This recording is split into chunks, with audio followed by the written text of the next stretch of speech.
Michael Howard came to see me in a short in Lincoln Center. He said, he knocked on my door and he opened it up. He said, "You may not remember me." I said, "Remember you?" I said, "I carry you around in my pockets."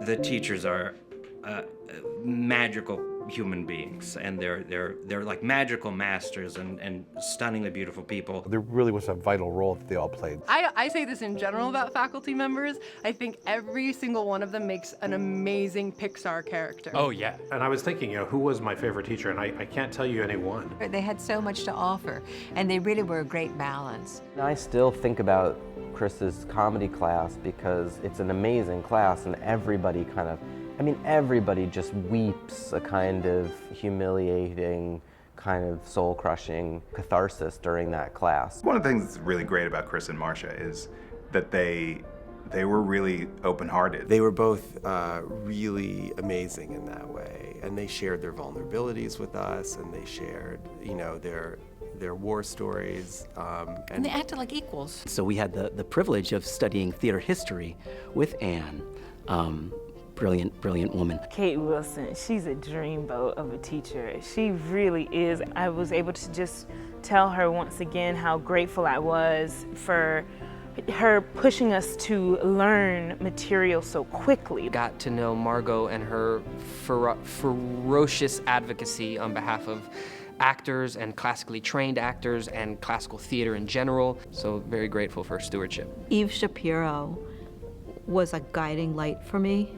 She was a mentor. She was a pillar of support. Ellen Lauren were the two people who got me to realize that I have a physical body that can move accordingly to, me and not the world at large.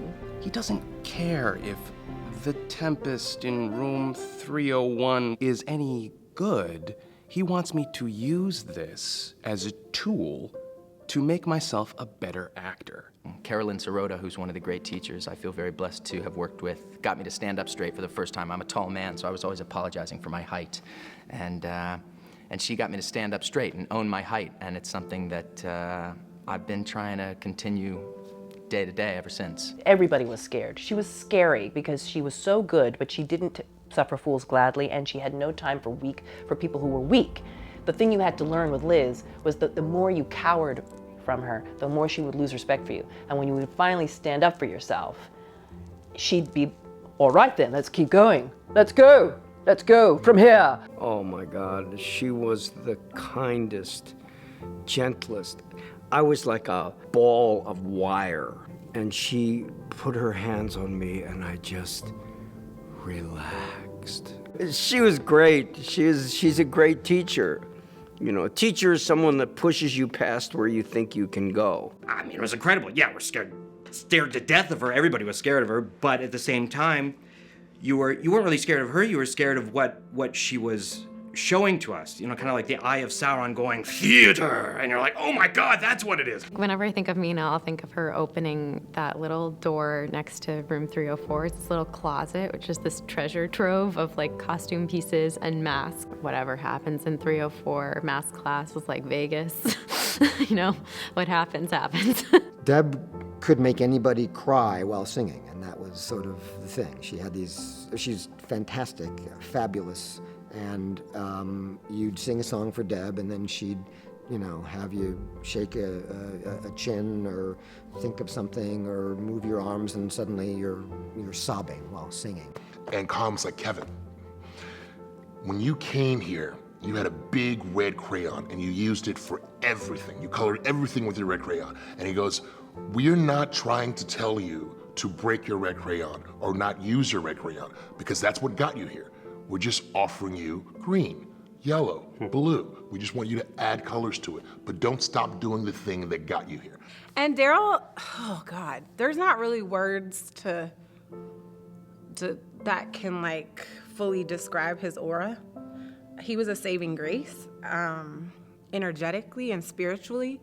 Oh, Kathy, I love Kathy. Kathy's like the mother of all drama beings, and everyone would be completely screwed without her.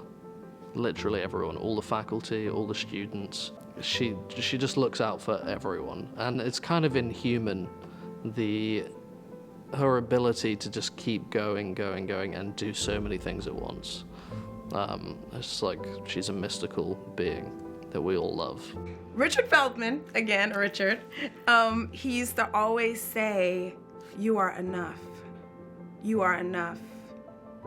And I remember in school, I'd be like, yeah, I'm enough. Like, okay. Like, you know what I mean? Like, let's get to it. I'm enough. And he'd just be like, you're enough. Now, when I'm on stage and in those quiet moments where I'm like revealing the deepest parts of myself, I get it. I get the I am enough. You know, Moni has a way of focusing on your creativity and your artistic being and helping you to find the Olympian dimensions of your own being.